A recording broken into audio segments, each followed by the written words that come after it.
Hello, and welcome back to Bad Art. I'm here to make you feel weird. I'm just kidding. Here on the Haunted Hippie channel, I always promise good times, and you know what? Maybe you will feel a little bit weird, but I think that you'll get used to that, because some people think it's kind of weird that I'm the Antichrist and that I started a YouTube channel, but also that my subscribers are my devoted cult members, and we worship the algorithm gods by clicking the subscribe and the like button. And also the notification bell, that way you never miss our next gathering. If that makes you feel weird, I promise you'll get used to it. I promise I'm a fun girly. Or am I? I don't actually know if the Antichrist has a gender. Anyways, today, as you saw, we are talking about all the movies that I watched in August, and of course we are also celebrating the fact that it is September. On the calendar, it really feels like the beginning of fall, even if in Los Angeles it is 95 degrees right now, and my armpits feel like a little swamp. I got my own little ecosystem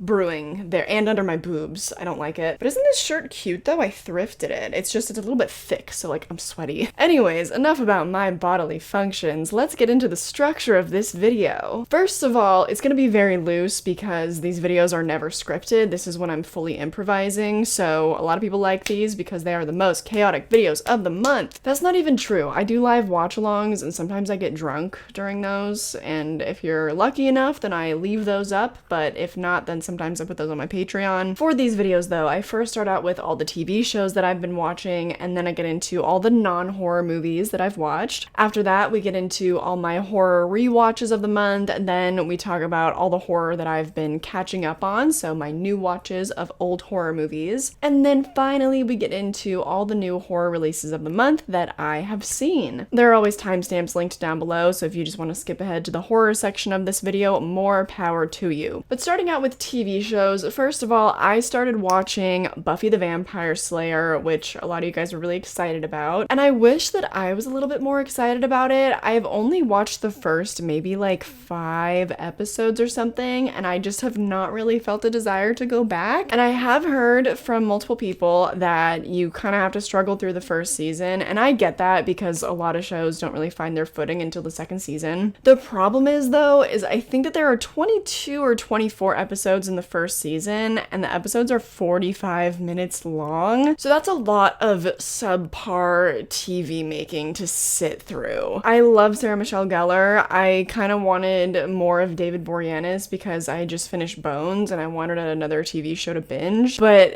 he's so bad in it, at least in the first season. Like, he's only shown up in, I think, in 1 episode, and it's just, I'm like, okay, so you got some acting classes between that and Bones. Copy. And Sarah Michelle Gellar and what's-her-face that plays Lily in How I Met Your Mother, they're just like they're not doing enough. They're not holding it up for me. They're not making it worth it yet. Because I do love So Bad That It's Good 90s horror show. I love the Goosebumps TV show, for example, but I'm struggling a little bit with Buffy, and it's gonna be hard to motivate myself to go back to it. I think I might start another show. The only other TV show that I watched the month of August was season 4 of Solar Opposites, which I actually really enjoyed. Justin Roiland, obviously that foul, nasty little man, got fired, right? He got booted from Rick and Morty and Solar Opposites. And in Solar Opposites, now that Justin Roiland is gone, I'm like, he must have influenced some of the creative direction of the show, because the stuff they're doing now is so much better. Like, overall, the tone of the show. For one thing, Terry and Corvo are explicitly a gay couple now. Like, they had always kind of made jokes about that before, but they also were, like, they had an open relationship. Even though they slept in the same bed, Terry would, like, sleep with a bunch of people in the same bed. Like, it was a whole thing. Now they're actually, like, a loving couple, and I'm like, I wonder why they weren't doing that before. Also, I think the only black woman in the cast who plays their computer Aisha, now she gets, like, full episodes with her own stories, which is fun. I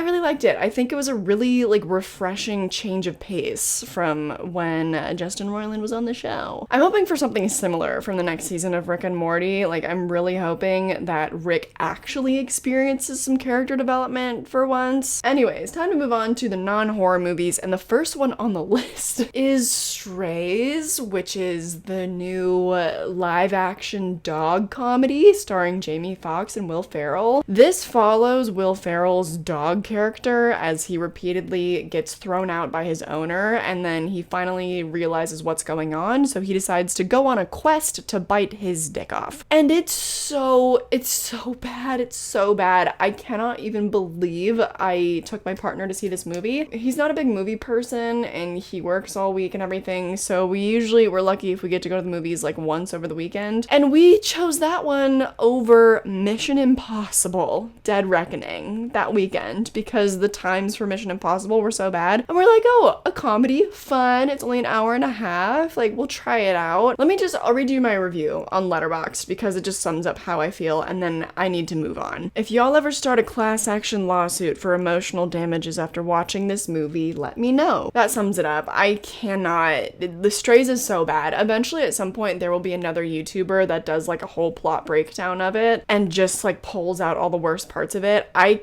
kind of makes me happy that something like that is in theaters because I'm like, oh, finally variety again. But when it's movies like that over other movies that are much more deserving of a wide release, I'm like, boo, you're not funny. Next up would be Jules. This is a really interesting little movie. This will be hard to talk about. Basically, it follows this old guy who lives alone and his daughter's really worried about him, and then one day an alien crashes in his backyard, and it's just about him and his friends dealing with it and dealing with this little alien. It's cute. It kind of feels like it's trying to be Oscar bait-ish because like the lessons that the characters learn, they're very universal. It's like, oh, we should enjoy the people around us. We should be part of our community. We should enjoy the little time we have left once we're ancient and 82 years old. Like, the adventure of life doesn't ever stop. Even when you're old, a little alien can crash in your backyard. It was just really basic, and a lot of the humor didn't really land. It was very irreverent and kind of quirky, and just, it didn't really hit the beats for me. Up next, I rewatched Sky High. This was...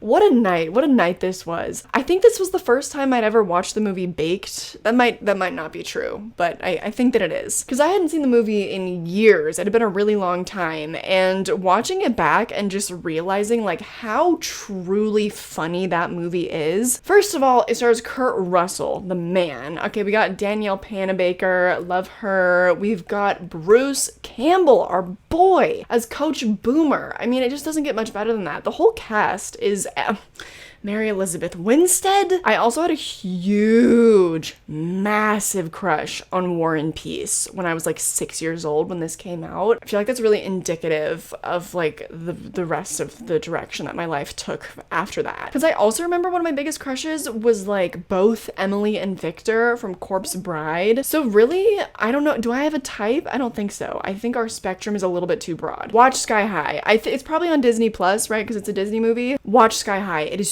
so funny. Highly recommend. Get baked before and try it out. Also, no, I'm not even done talking about it. Another thing too is that it's literally one of the best superhero movies ever made. The filmmaking of it is so much fun. Like, it's so kinetic and the camera movements are just woo, woo. It really feels like you are watching a comic book. Like, the types of spatial reasoning they use in comic books where like in the foreground there's somebody's foot and then it goes whoosh, and in the background you see like the full body of the villain or something. So they shot it like that. I'm sorry, I don't really have all the proper language to express that, but it's just a really fun movie. Like, I think the direction was amazing. That's my point. Up next, I debated putting this in the horror category, but it's really not horror. Red Eye from Wes Craven. I think one of his most underrated movies. This is a thriller that follows Rachel McAdams as she thinks she's had this wonderful meet cute in the airport while she's trying to get home. Also starring Cillian Murphy, which on that note, I think that it's become a little less underrated now. More people are discovering it because after Oppenheimer, people are like, hey,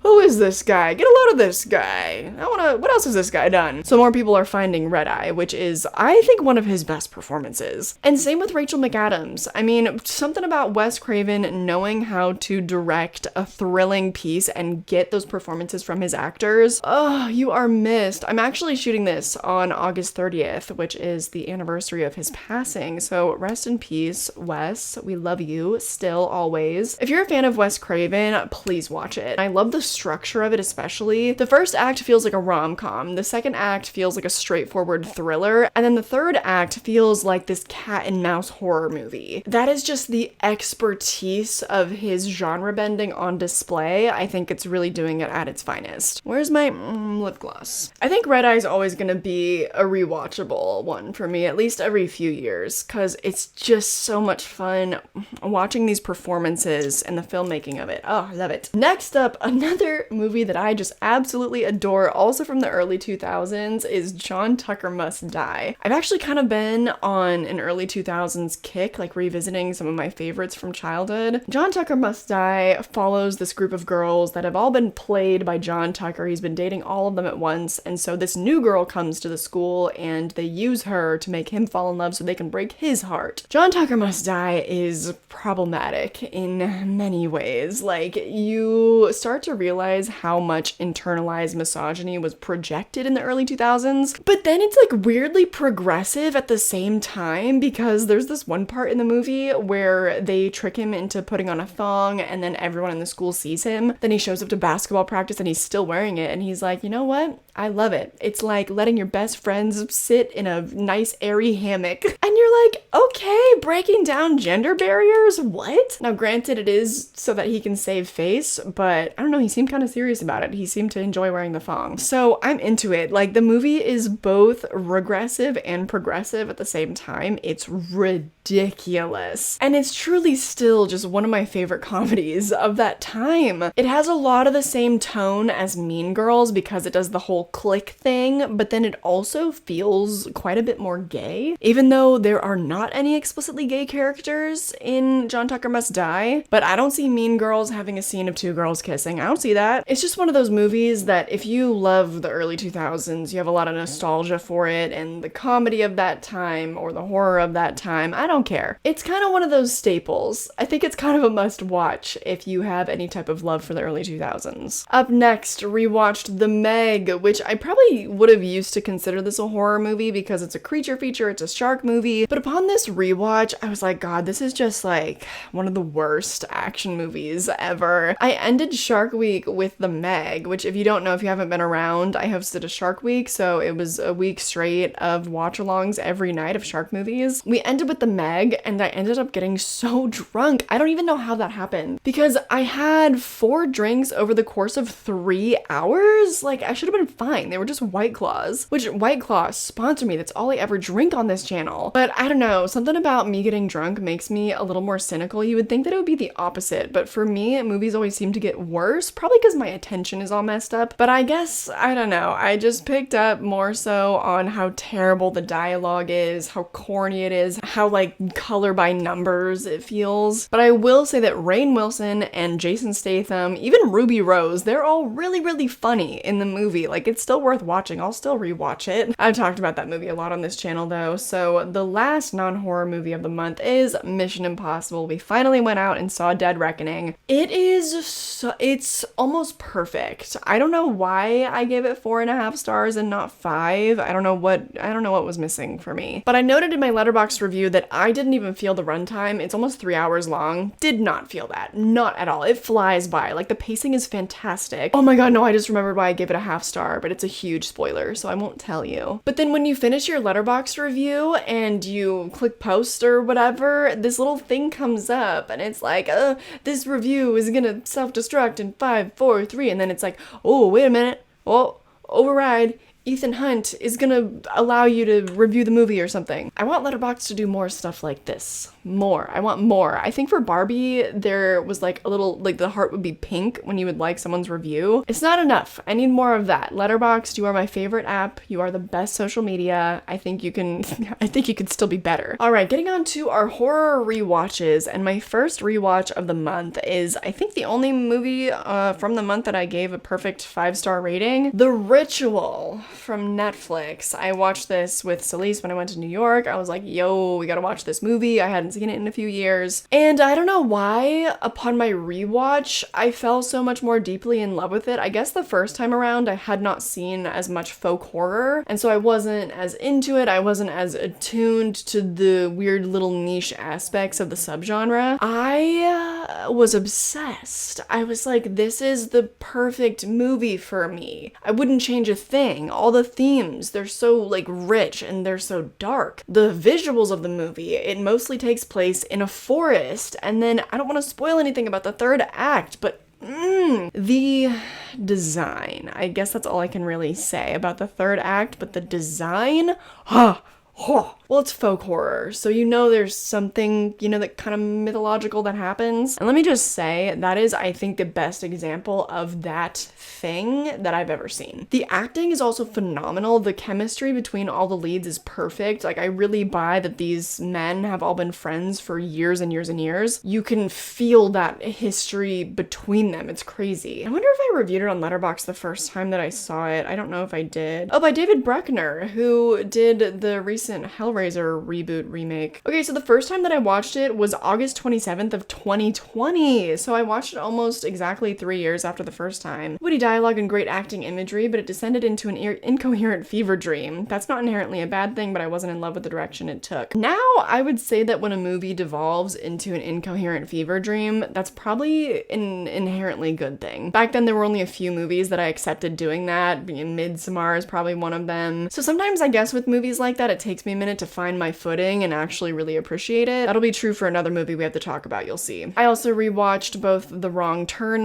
movies, so the original Wrong Turn and the one from 2021. Still haven't seen the rest of the franchise. Maybe I'll do that someday. Was very surprised to find that I enjoyed the original more on my second watch, and I enjoyed the reboot less on a rewatch. Up next, of course, I also went to the theater to see Coraline, which is doing so well in its re-release. It's made like $6 million as of today. So I want to see more of theaters doing that. I'm tired of seeing like the reboots and the remakes. They're all bad. So just re-release our favorite movies and then only do the requel if there's actually more story to tell. And instead, with those re-releases in theaters, give creatives more time to focus on new stories and taking chances on new directors. Coraline was excellent, obviously. I've talked about that movie so much on this channel. Oh, another very surprising rewatch would be The Belko Experiment. I had seen this once before and I also gave it 3.5 stars, and this time I did not give it a perfect rating because my one issue with it is the lead, but I gave it 4.5 stars. Like, can you even imagine? The Belko Experiment follows this office building, all these people in this office building who are being subjected to this very weird and brutal experiment. They get different tests, like you have to kill one person in the next 30 minutes or else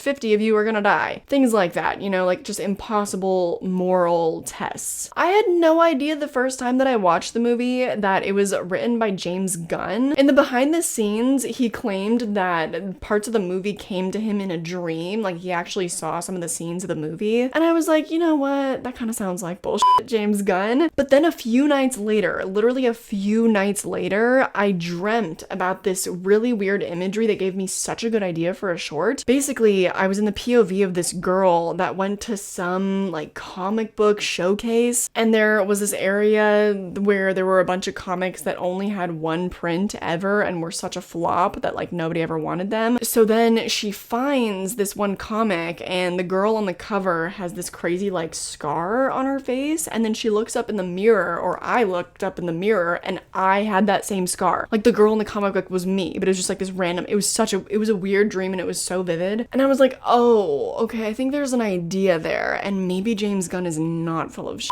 But yeah, something about it this time around, I was like, you know what? I don't think that I would change a thing except for our lead actor, who actually plays the guy in Hush that's trying to break into Maddie's house. It's the same dude. But in this movie, he's the moral compass of the film. And I guess maybe he just should remain typecast as villains, because I just did not see that in him. And there is something nice about a hero that's not typical. Like, he's not a typical action guy. He's just like a very basic man you would find working a 9-to-5. And I guess that's the point. But when I think of that, I don't think of people that are ultimately selfless and care about the preservation of life. So I was just having a weird disconnect, because every moment that he would have that he was acting all empathetic and like, we cannot kill people, I'd be like, do you really feel that way though? But white men always write themselves at the center of the stories. They're always the hero. So don't know what I expected. Up next, rewatched The Shallows and Sharknado as part of Shark Week, of course. The Shallows I enjoyed pretty much just as much as I did the first time around, but it did come out when I was a teenager, so I probably thought it was a lot better back then. But even now, I can totally meet the movie on its terms and just really enjoy it. Like, I think it's one of the best shark movies that we have. You can count on your hand the amount of actually good, like, enjoyable shark movies. That's one of them. Sharknado, absolutely not. Absolutely not. There are movies that are so bad that they're good. I always bring up the Pee Pee Poo Poo Man, Slender Man. I don't know why, like, movies about urban legends that involve some type of man, I'm like, yes, sign me up. But Sharknado, the actors in the movie are just not on board. Like, they are not willing to meet the movie on its terms, which is bonkers because they went on to star in all the rest of them. And I'm like, that must have just been for a paycheck, because they seem miserable in the first movie. They are just totally phoning it in, and not even. I mean, it's like they were holding the script there and they just,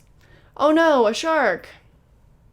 Honey, get away from that edge there. When a movie is bad, I just need everybody to be on the same page. So I was bummed about that, because I was really hoping to really enjoy Sharknado and laugh about how bad it was, but oh well. The last rewatch, and why I just brought this up, would be Slender Man. This was in last month's horror pack, which I actually did like a very impromptu opening on my stream of the Meg, and people on Letterboxd were like, why would you rewatch this? Because I gave it a half star. I think maybe that was a little harsh. Maybe I should give it 1 star and give it a heart, because something about garbage like that just like really gets me going. We need terrible movies to remind us that the good ones are special, you know what I mean? And so oftentimes I find myself really, really in the mood to watch a terrible movie. And having been sent this by Horror Pack and getting the Blu-ray of Slender Man, I'm like, let me rewatch this and never get rid of it. I'm gonna keep it in my collection. It's so terrible. Everyone involved, like, the cast is actually pretty good. Jazz Sinclair and Joey King, but Joey King's acting is so bad in it. I don't know what's going on. I think she's really, really good in Bullet Train. She does a British accent and puts it on really well, and I enjoyed her in that. But now that I think of it, I think that's the only movie of hers that I've ever enjoyed her performance in. No, she's really good in The Conjuring. She was excellent in The Conjuring. I just rewatched that too. But I'm not going to talk about any of the James Wan movies that I watched in the past month, because I'm about to do a deep dive of his career and a ranking of all his movies. But oh, P.U. Oh, it also stars Annalise Basso from Oculus. She's also in the second Ouija movie. That's actually a prequel, isn't it? Right? She's in a couple Mike Flanagan things, and she is phenomenal. But in Slender Man, oh my god, I don't know if it's just the director, but could not get a good performance out of these girls to save his life. And also, the very clearly like gayest character of the movie has a moment where she goes on a date with a boy, and that just rang so untrue. It put me on edge, that scene, but for the wrong reasons. It's so bad. I think actually that I really, really want to do a full deep dive and plot breakdown just of that movie, because I need to unpack how bad it is. It feels like there's just no way that came out in theaters in 2018. Like, is that the Mandela effect? I feel like that would have been the most anticipated movie of 2012. I stole that joke from Letterboxd, by the way. But anyways, I'm just wondering if that was a collective fever dream. But having rewatched it now, I guess I'm realizing that apparently it wasn't. It was real. So I feel like I need to talk about it. I feel like I need to do a breakdown, and then we can all kind of like collectively get over the trauma of that movie together. So now moving on to my new watches of old horror. What have I been catching up on? This is actually going to be our biggest segment of this video. So first of all, Celise and Rocco showed me a couple movies, starting with Vampire's Kiss.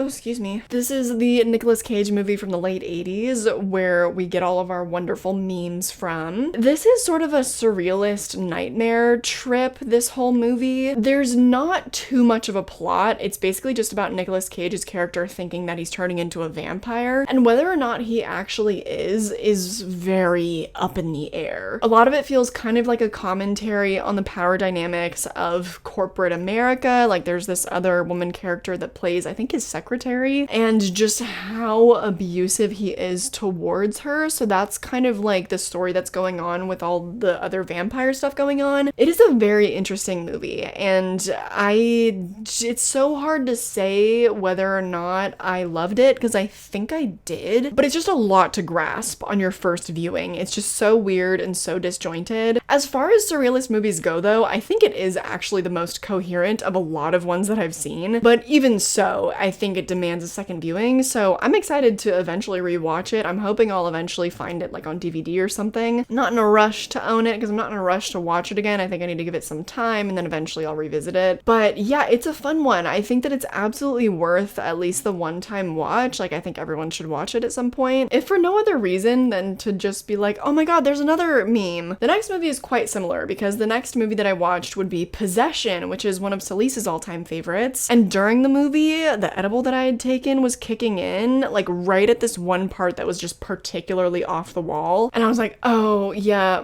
yeah, maybe this is a bad part for this edible to be kicking in. But I was fine. Like I was really enjoying, again, that surrealist tone. I didn't know what the hell was going on, but I feel like you're kind of not supposed to. It's one of those movies that's far more intense than Vampire's Kiss, as far as like you not being able to find your footing and not really being able to follow a plot, you know, or a 3-act structure. There's not really any structure to Possession. Like maybe if I went back and watched it a couple more times, I could kind of differentiate the acts and be like, okay, maybe there's like a slight tone shift here, but I don't know. I don't know. It's a lot to unpack. I gave both Vampire's Kiss and Possession 3.5 stars actually, because I think that I really liked them, but it was a lot going on and perhaps too much for my brain to grasp. So they both need a second watch. I would love to own both of them. Up next, we found this 2022 shark movie called Shark Bait on Tubi. I don't know why we watched that. It just, we were looking for like a short movie to watch while we ate. We were chilling out before we started recording something, I think. I don't remember why we watched it, but it was pretty bad. I mean, it's just about this group of American tourists that I think go to Mexico. And I say American with quotes because, oh, the accents. They were supposed to be from Kansas, and they're like, yeah, Kansas girls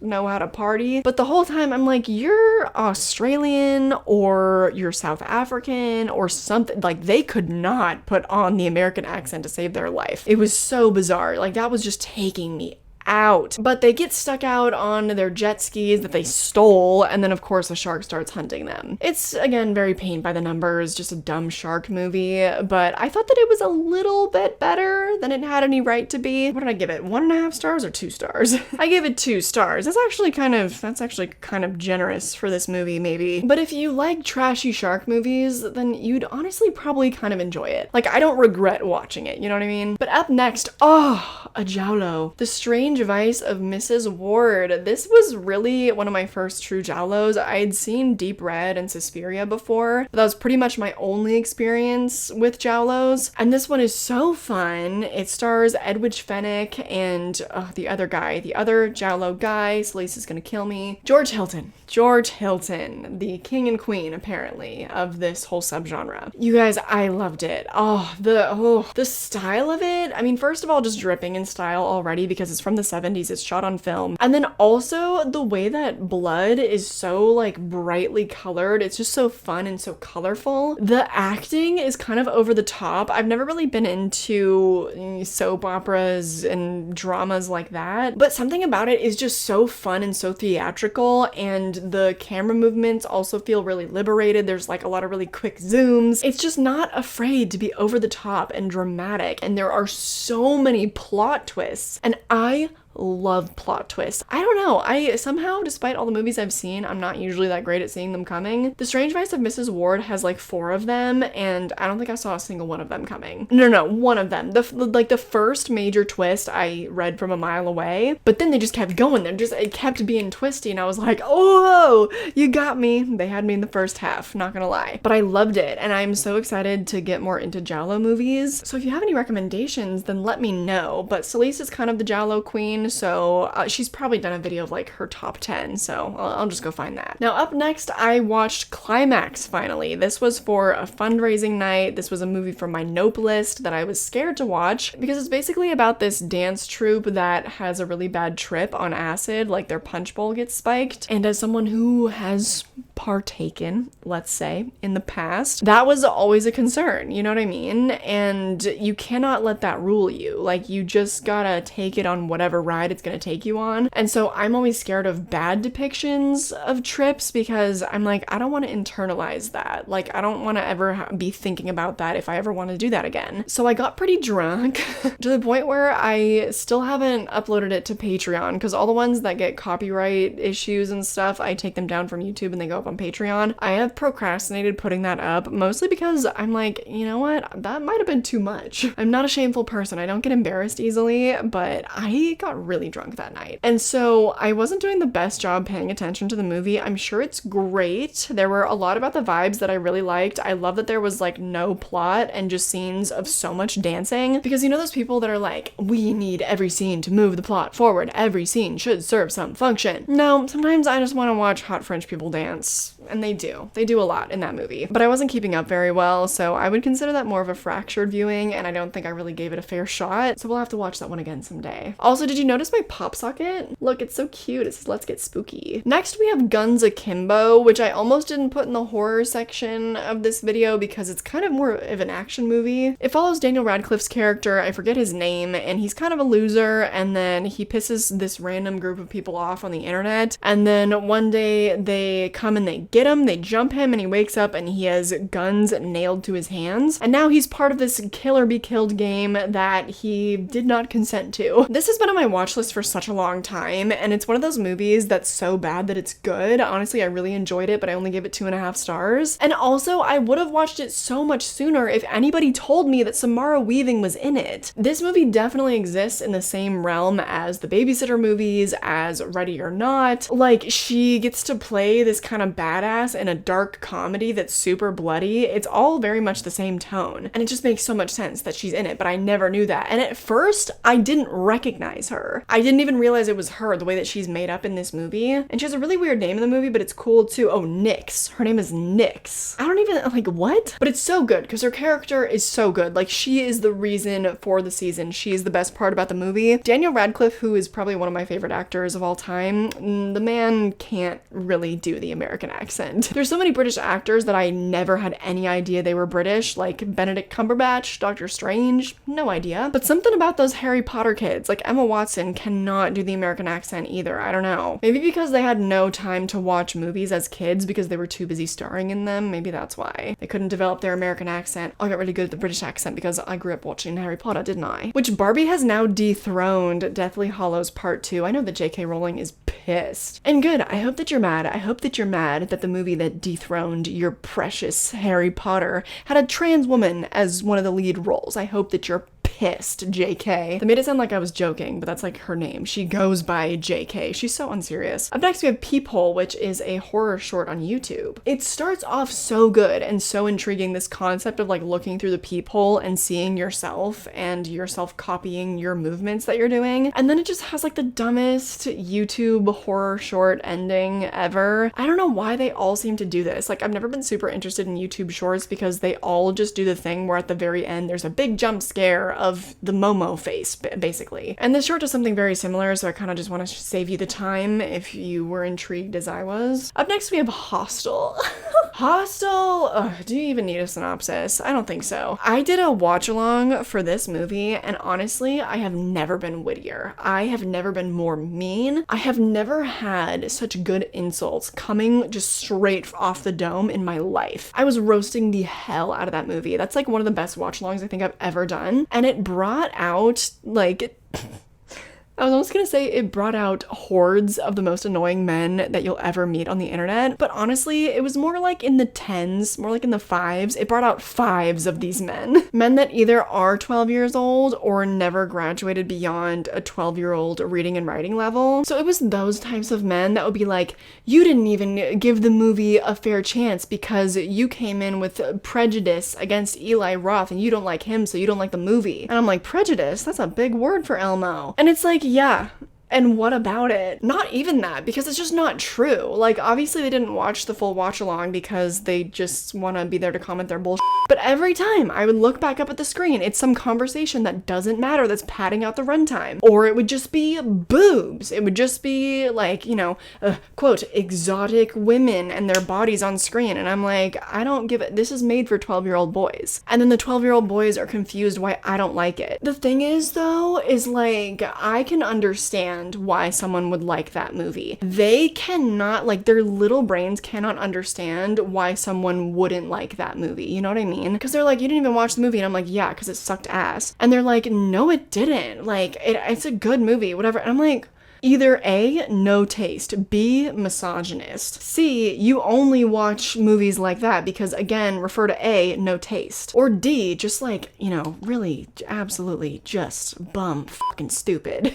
I love my fair share of garbage, and if that's why you like the movie, then that's totally fair because sometimes it's just fun to laugh at movies that are bad, but sometimes movies are bad and you just don't have a good time with it, and that's Hostel. Maybe it was groundbreaking and oh, so gory crazy back in 2005 or whatever, but the practical effects aren't even that good. Like, it was really overhyped for me, and I'm like, this looks fake. Anyways, moving on to The Frighteners from the 90s, starring Michael J. Fox, directed by Robert Zemeckis. So I was hoping for another sort of underrated Back to the Future type moment because of that pairing, and I was very wrong. The Frighteners follows Michael J. Fox's character, who essentially is like a medium. He has the ability to see and talk to spirits, and he cons people into thinking that their houses are haunted, and so he goes and he like gets rid of the ghosts for them. And then, you know, that's the baseline of the story, and then some other drama happens, and there's this evil spirit that he's got to deal with, and this woman that he likes, and I don't know. It's really bad. I think that if I had watched it at 5 years old, I would have loved it. I would have loved the terrible effects, but this movie felt like it was literally just an effect reel. It didn't feel like a movie. It was just like, look how many times we can do this effect of people being see-through and, you know, make them ghosts. I give it 2.5 stars, like, for the entertainment value, and I think I'll probably hang on to my DVD because I could maybe see myself wanting to show this to my children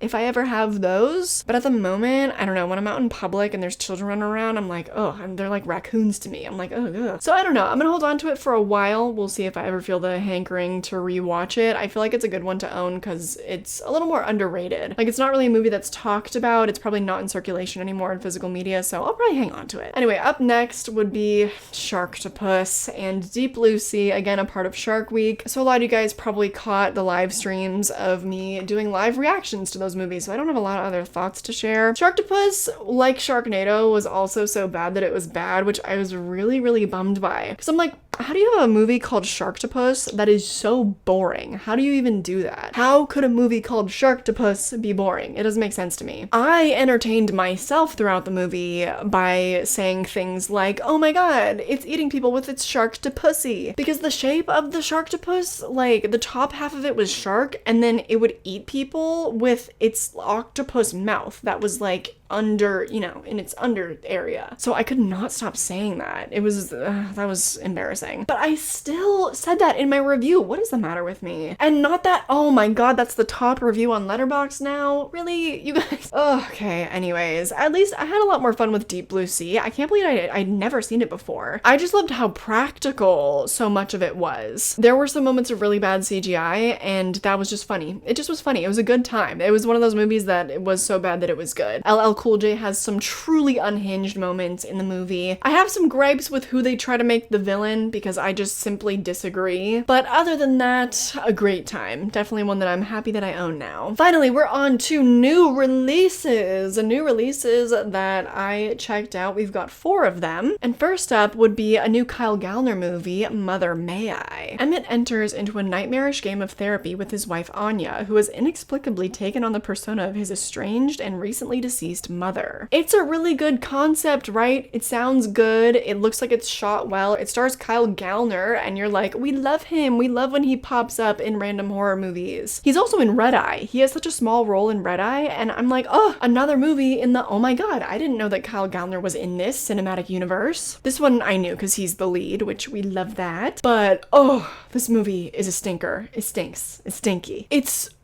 so boring. The pacing is so bad, and the acting. Kyle Gallner is so good in it. I'm like begging him to get a new agent. Find new representation, please. Because your talents are being wasted with scene partners that are just, oh, they're so corny and not committed to the bit. So why they put 2 people on screen with so much of a talent disparity is beyond me. Because she has to be playing it up. Like, she really has to be committed to going all out because she has to display so much range in this movie, from being his loving wife to his recently deceased mother, who was like this really strict ballet teacher or whatever, the hard ass kind of type. And besides the fact that she has like a little bit different of an accent, they put her hair up in a bun and she like smokes and wears lipstick. If they didn't do all that, I would not see it. I'd be like, yeah, she's faking it to do some weird therapy exercise. And I love the concept, so I was excited for this and to see, an actor that I really like in a cool, weird concept movie. And,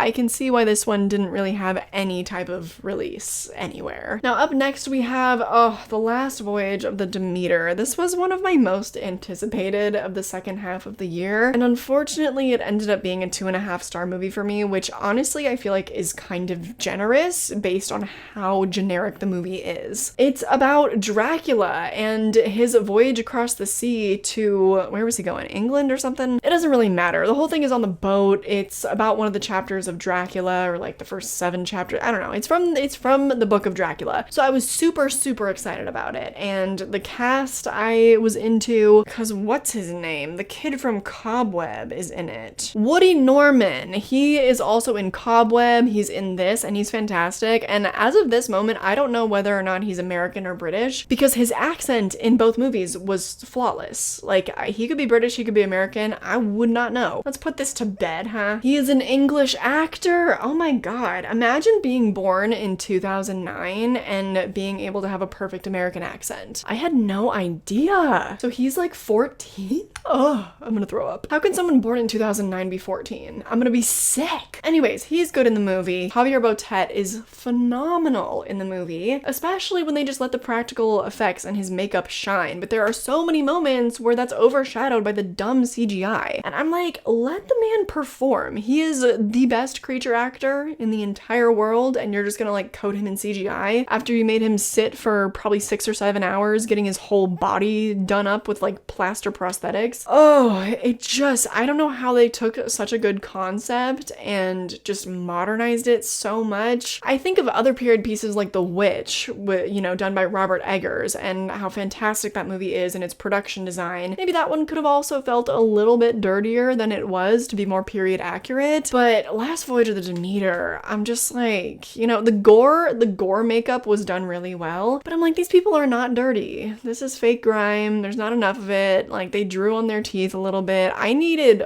far more than that. Because I know that people that worked on ships back in the 1800s, I know they stank. I know they stank. And when I watched the movie, I was like, I'm not really picking up on that. Like, I'm not seeing their stink. Stink is very important to me, to a stinky little girl like me. But seriously, I don't know what happened, and they really, really tried to set it up for a sequel, and that actually excited me far more than anything else about the movie. But I'm like, this is gonna be so much of a flop because the rest of the movie was so bad, so why would you do this to yourself? They were so focused, I think, on setting up a new cinematic universe that they just flopped right out the gate. So yeah, super big bummer because I was really anticipating that one. Up next is Meg 2: The Trench, which I'm now realizing I probably should not have put in the horror section, but I think it was a little more horror heavy than the first one. This one was much more of a creature feature type of vibe because this time not only did the Meg escape the trench, but some other creepy crawlies as well. It was a lot more focused on the critters, and there was also so much just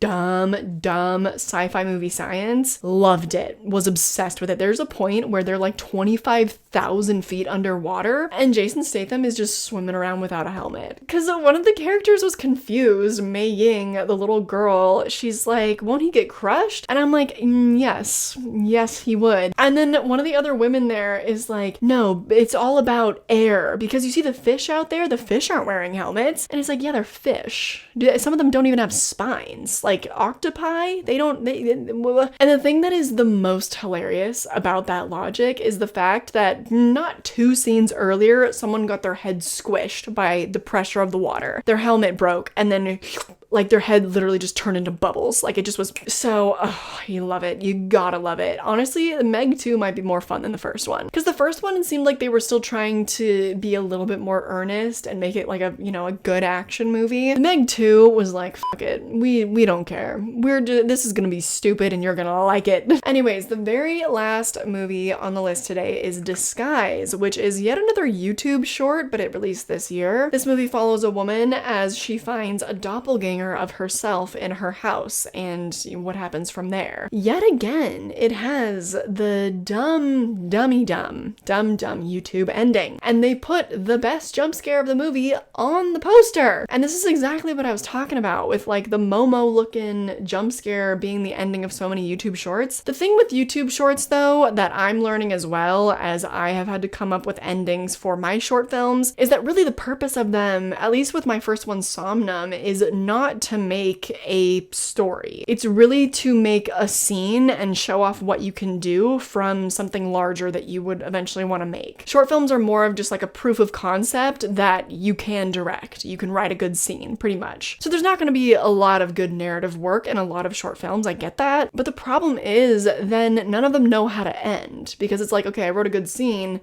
and then it's going to be the end of the short, so it feels like I need to have an ending here. And then they all just go with the stupid big dumb jump scare. Like, it's just, I don't know why, or the weird, effects and stuff. I guess to show off what kind of practical effects they can pull off, or what type of visual effects they can pull off. So maybe it does serve a purpose, or that they can craft a good jump scare. But it's just becoming so generic to the point where, I don't know, if I were like running a festival and that showed up and, they were like trying to get into my festival, I'd be like, no, you need to think of something else. Like, I've seen this too much. So that one was yet another disappointment, and unfortunately the last one that I have to talk about today. Now, of course, there are more new releases coming out this month. We have The Nun 2, we have Saw X. There are quite a few coming on demand, and also there's one coming from Neon that I'm excited about, because the one from Neon gives me hope, like Talk to Me did, because that was, selected and distributed by A24. Neon delivers similar quality, so I can't remember the name of it right now, but I'm excited for it. So hopefully my next recap will be a little bit better. I'll also probably get a little more caught up on other new releases that I've wanted to watch this year. For instance, it seems like the other new Kyle Gallner movie, The Passenger, might be good, so gonna check that one out. So again, join the cult. Click subscribe so you can stay up to date on that. My next few videos coming out are really exciting this month. We have a deep dive into James Wan. I'm gonna be doing a huge physical media haul plus a subscriber mail unboxing. Then I have a Saw deep dive coming out before the new one releases. And then once October gets here,